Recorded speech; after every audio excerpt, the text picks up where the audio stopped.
large marine species have almost been wiped out from overfishing. There are only a few marine protected areas on Earth where they have a chance to thrive.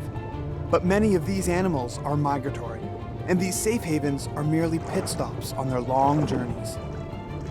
Experts agree that these vital species will only survive if we also defend their underwater highways. Hey everyone, I'm Tyler. And this is my younger brother, Alex. And together, we're the Water Brothers. We're gonna take you on an adventure around the world to explore the state of our blue planet, a planet defined by water and its ability to sustain life. So join us on our journey as we explore the world, looking at the most important water stories of our time. And together, we will learn how to better protect our most precious resource.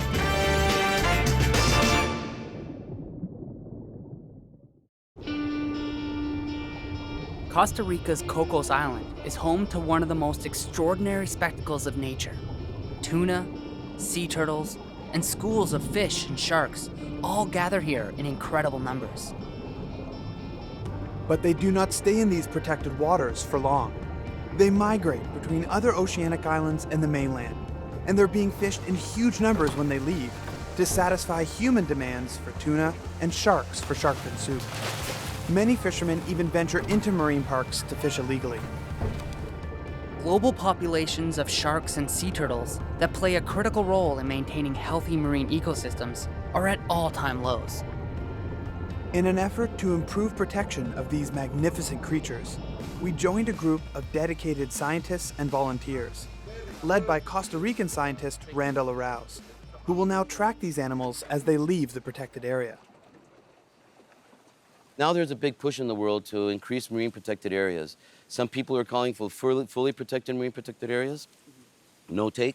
Others can be, closed seasons or ban certain species or certain fishing arts. But there is a lot of talk of increasing the marine protected areas.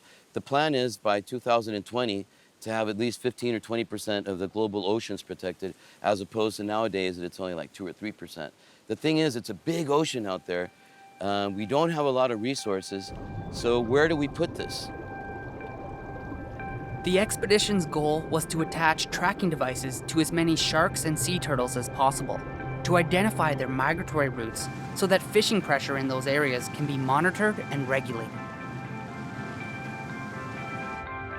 The Cocos Marine Reserve is an area of water that goes about 12 miles away from the coast, and it's part of a network of marine reserves in this region. So you have the Galapagos Marine Reserve, Cocos, Malpelo, Coiba, and really they're designed very much to protect the coastal waters around those islands, but a lot of the key iconic species that are in these waters are migratory. There are many reasons why these marine species migrate, from feeding to mating or giving birth. And our team would have to use a variety of tracking devices to pinpoint any potential migration routes. Some of them just determine when they're present at the island, which is very useful, and others will actually give us tracks in the ocean as they move offshore. So the combination of the two allows us to build up a picture of their spatial ecology and then figure out whether these marine reserves are actually going to be useful or not.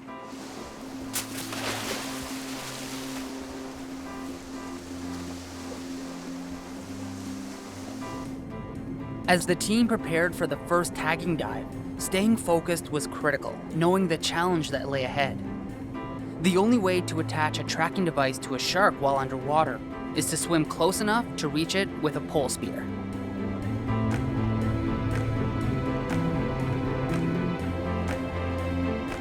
Tagging hammerhead sharks is very tricky because they're extremely shy and very wary of divers, particularly the bubbles you make. So essentially you have to hold your breath.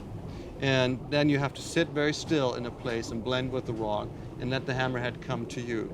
And then basically you have to come from above where it can't really see you and stick the tag close to its dorsal fin where it doesn't injure the shark and where it also holds in place really well.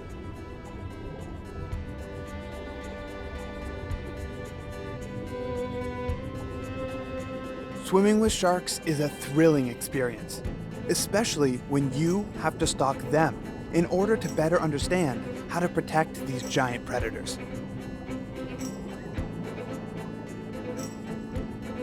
After several dives, the team approached its first shark from behind at the perfect angle. The scientists had tagged the first hammerhead with an acoustic tag. These tags work by sending data to their host using sound waves to receivers placed strategically around Cocos, Galapagos, and along the coast of the mainland. Whenever tagged animals pass within 200 meters of a receiver, the identification of the tagged animal and the time it passes by are recorded. We also picked up data receivers and downloaded their stored information back on the boat.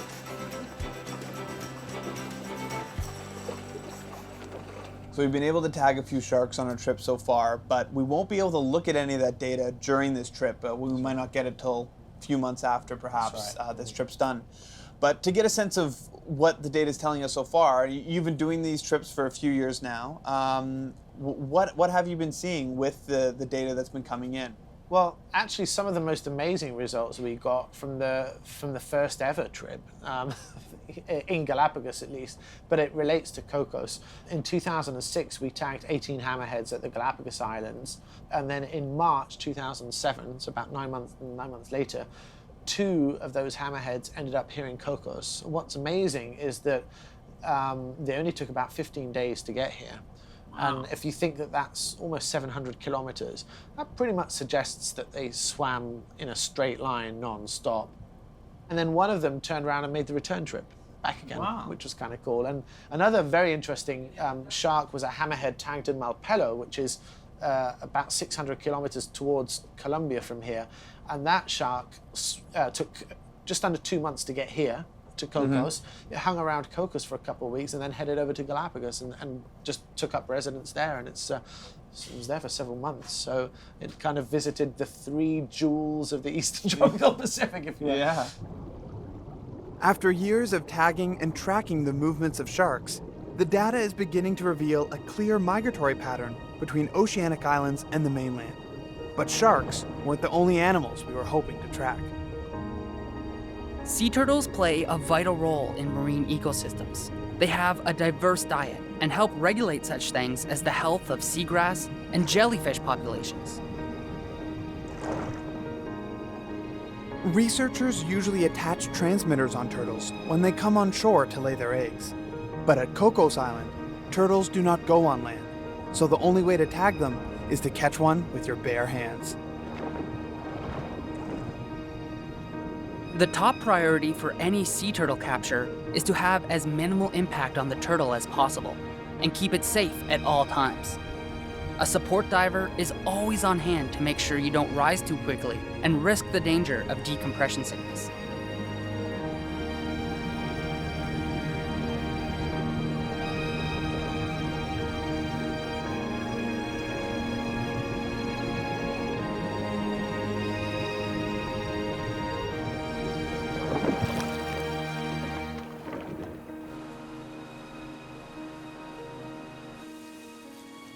So on our last dive, we caught this massive Pacific green turtle, and what we're going to do now is we're going to drill a hole into its carapace and loop a tag through there. It's a satellite tag. It's going to send back all sorts of information every time this turtle surfaces. It's going to tell us temperature, depth, and also its location. And that's really important because if we can figure out where these turtles go to and from Cocos, back to the mainland to nest, we can figure out the best corridors to protect, because these turtles, like all the different species of turtles around Cocos, are very vulnerable to bycatch. There's all sorts of longline fisheries surrounding the island, targeting all sorts of sharks and other large fish, but the turtles are accidentally caught. And if we can figure out where to protect those corridors, we can keep the turtles safe. But turtles here aren't exactly safe on their own. You can see all sorts of scratches along its carapace, along its shell, maybe from a tiger shark or another large shark that would have been trying to get a bite out of it. So Cocos is a very dangerous place, whether it's from humans or from tiger sharks. This guy's escaped quite a few ordeals in its life. With the turtle calm and safely secured, we are ready to begin the tagging process. Randall has personally tagged hundreds of turtles in Costa Rica, and no one is more knowledgeable about turtle biology and behavior in the region. Okay, what we're going to do is we're going to tag her with one of these metal tags. We use different types of tags. This is a metal tag, and the good thing about these is they're cheap. And anyone can report them if they see them. Good turtle. Metal identification tags are a low-tech method of keeping track of sea turtles. These tags can stay on turtles for years at a time and are imprinted with a serial number and return address, so anyone can notify Randall's Marine Conservation Organization, Protoma, if they spot the turtle in the future. Okay, so now we're going to take a tissue sample for genetic studies, for isotope studies. The genetic studies will tell us the genetic origin of this turtle, if it was born in Mexico, Costa Rica, or Galapagos. And then with the isotopes, we'll be able to tell how long this animal has been here, how long he's been feeding on food right around here. So that can also tell us, since we've never tagged this turtle before, if it's a newcomer, if it's coming from somewhere else, and we'll be able to know that too. So you can tell exactly what it's been eating just from this sample? Yes. Wow. Together with the tracking device, this genetic information can help paint a picture of a turtle's entire life journey, which can last as long as 100 years. The next step was to attach the satellite transmitter. Randall carefully drilled a small hole at the very end of its shell, where there are few nerve endings and it would cause the least discomfort. Using a GPS link, the transmitter is able to share with scientists in real time the turtle's location whenever it rises to the surface to breathe. It is also capable of recording how deep the turtle dives, how long it stays under, and the temperature of the water. Critical data for unlocking the many secrets of sea turtle behavior and biology.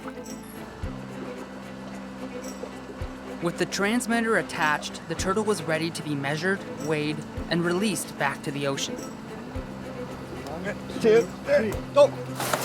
Woo!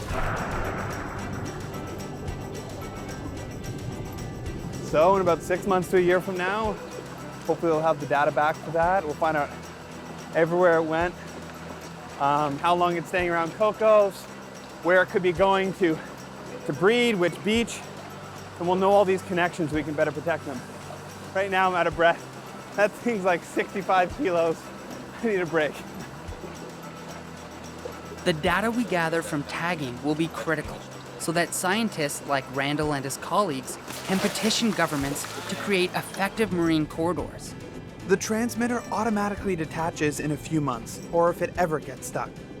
But for sea turtles, a marine park and protected underwater highway are not enough. Their nesting grounds are on the mainland, and when they arrive on these beaches, they're at their most vulnerable. To fully understand what can be done to protect sea turtles, our journey would also have to continue to the mainland. It was time to say goodbye to Cocos Island, but not before taking one last jump in the open ocean.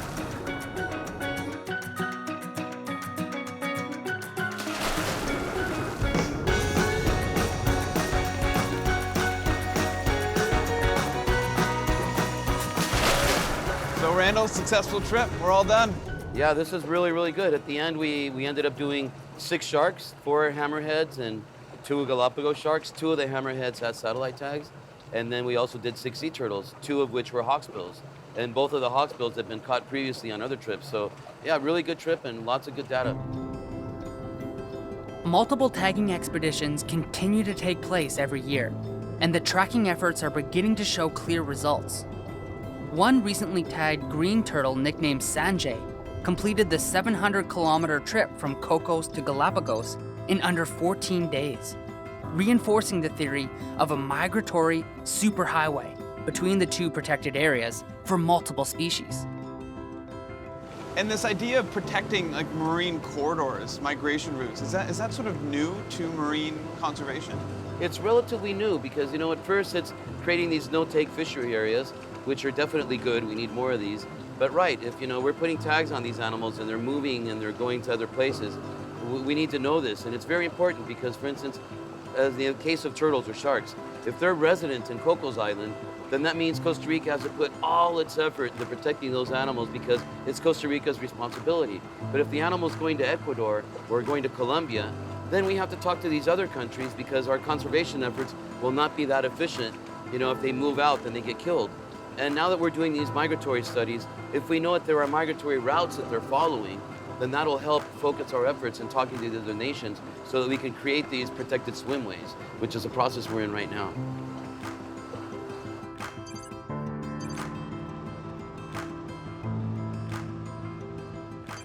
We've arrived in Playa San Miguel on the Pacific coast to watch sea turtle nesting and hatching and learn about all the threats these turtles face when they come on shore to lay their eggs and what local groups like Patroma are doing to save sea turtles in Costa Rica. Turtles come to shore to lay their eggs in the middle of the night to avoid predators. So we joined a night patrol group of scientists and volunteers who had just found a nesting turtle. So Randall, we found an olive Ridley just laying eggs. It's a beautiful sight. How many is she gonna lay right now? Well, on average, these turtles lay about 100 eggs per clutch, but then you also have to consider that she's gonna lay 2 or 3 clutches in the season at about 2 or 3 week intervals, and then she's gonna nest on a frequency of every 2 or 3 years. And how do they know to come to these beaches to lay eggs? Well, that's one of the mysteries of the turtles. We know, for instance, that the females always come back to their natal beach. And nowadays, with the modern day genetics, we also know that they come back to the beach where they were born at. So that's called natal homing. What we don't know is how they do it. What are the cues? You know, some people think it might be a magnetite in the brain, that's magnetism. So when they're incubating, they know where they are, like from the magnetic fields of the earth. Other hypotheses are that they smell their way back. Each particular nesting beach has its own smell. So that's how they find their way back. Nobody really knows, but the amazing thing is that they do come back to their natal beach. Yeah, well, it's amazing. Hopefully someone can find out the mystery one day. It looks like she's just covering up the nest now. Right, well, after she lays the eggs, she carefully uses her fins. They kind of look like hands. And then she uses her whole body to pack down the sand. So this is the only species that does that. That's also called the turtle dance. And what are the threats from poaching like in Costa Rica? Is it very widespread? Well, poaching is very widespread. Costa Ricans like to eat the turtle eggs, especially in rural communities like this. The thing is, in Costa Rica, eating the turtle eggs is always attached to drinking. It's not that people need the protein or they need the food. It's basically something they do for fun. They go to bars, cantinas, they shoot down turtle eggs, and part of our work is trying to eradicate that practice. Despite laws protecting sea turtles in Costa Rica, eggs are sold at bars under the belief they will act as an aphrodisiac. Although there has never been any evidence to support this contention, poaching rates for sea turtle eggs are almost 100% on beaches that are not protected. In response, Randall has helped organize teams of volunteers to patrol local beaches, relocate eggs, and monitor hatchery success rates. It was encouraging to see young volunteers from around the world dedicated to keeping turtle eggs safe until they hatch. Sort of a once-in-a-lifetime opportunity for us, so. I'm glad we got it, and it's definitely an inspiration. Once you see one of these turtles, it can actually change you.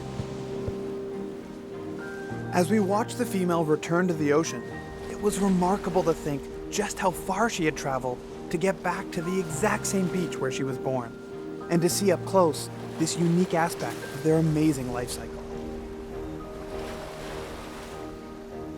But our excitement didn't last long. Just down the shore, we came across a very disturbing sight. A dead sea turtle that had washed up on the beach. Well, this is a most unfortunate situation. This is an endangered hawksbill. It's critically endangered, one of the most endangered sea turtle species. And with our research, we found out that these turtles like to live, these juveniles, hawksbill turtles, like to live on the rocky points of the area. Yeah. And unfortunately, they get killed by shrimp trawls. There's a shrimp trawl operation out here with trawl nets. They drag them on the bottom of the ocean, and unfortunately, they catch these young ones and they drown them. So this one was probably drowned by a shrimp trawler then? I would say pretty definitely, because you look at it, see it has no major physical damages, no strikes by boats. It's obviously a healthy turtle. It's nice and fat, and no hooks, no signs of evidence of fisheries interaction. So like, nets or whatever. So I'm pretty much sure it was a shrimp trawl. Shrimp trawling is one of the most destructive methods of fishing in use today. To catch shrimp, boats drag massive nets along the bottom of the ocean, picking up everything in their path. It is an extremely inefficient and wasteful method of feeding people that kills an average of 10 kilograms of marine life for every kilogram of shrimp caught. Much of this bycatch is then dumped overboard, dead or dying. And it is estimated that over 150,000 sea turtles are killed by shrimp trawlers every year. Fortunately, there's technology that can solve this problem. It was developed in the mid-'80s in the States. The technology is called a turtle excluder device, a TED. A turtle excluder device is a simple but effective technology attached within a shrimp trawl's net to reduce turtle bycatch. TEDs are essentially a filter made of metal bars. While shrimp and small fish easily pass between the bars, when a turtle encounters the TED, they are funneled through an opening in the side of the net. It's 97% efficient. You retain the shrimp, so they're supposed to be good. They actually work. The only problem with the TED is they only work if you install them and use them in your net. The truth is, all Central America should be embargoed because nobody here uses turtle excluder devices. Randall began to see that the problem was more complicated than just saving turtles. Even if they did use the technology, let's say everybody is using TEDs. What about all the little fish? They're still wiping out little fish that have not reproduced yet. They're wiping out a number of different species. They're wiping out sharks. Okay, so they're saving the turtles. But this is not a turtle problem. It's an ecosystem problem, and there's no way to fix it if you're dragging a net on the bottom of the ocean. Even though TEDs are inexpensive and could eliminate turtle bycatch, outside of North America, very few fishermen install these devices, claiming it would reduce their catches. And since the shrimp trawlers in Costa Rica continued to refuse to use TEDs, Randall only saw one option left to protect turtles and marine ecosystems. We recently filed suit in the Costa Rican Constitutional Court, and we won. Shrimp trawling is now banned in Costa Rica, and it's going to be a 5-year phase out. As the 35 licenses expire, it's illegal to renew them. We inspired the Guatemalan activists, and in Guatemala they're calling for a ban on shrimp trawling as well, and we think this is actually the way the world has to go.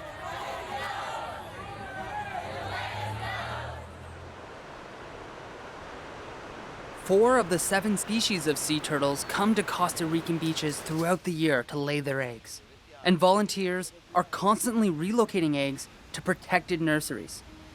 Almost every morning, a new batch of hatchlings is ready to be released into the ocean.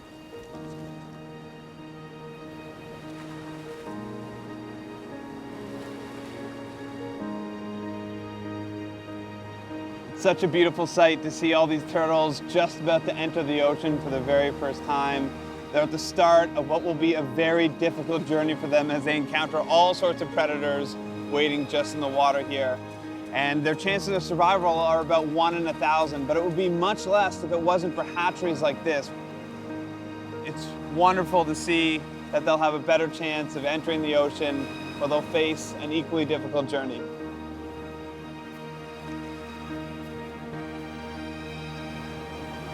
Maybe one day, this guy will end up at Cocos Island, join the underwater highway of migratory turtles that travel back and forth between the mainland and islands like Cocos. None of these baby turtles will return to land for more than 10 years until they have reached adulthood. They are unique creatures that play a vital role connecting open ocean ecosystems to beaches and land ecosystems.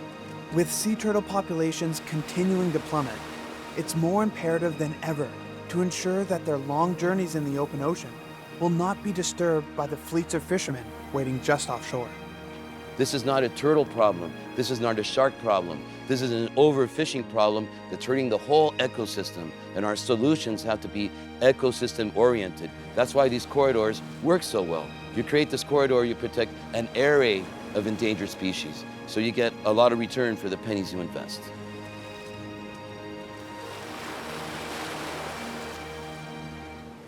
This expedition has shown us so much about how interconnected marine ecosystems really are, and the need to protect the underwater highways along which species like sharks and turtles migrate.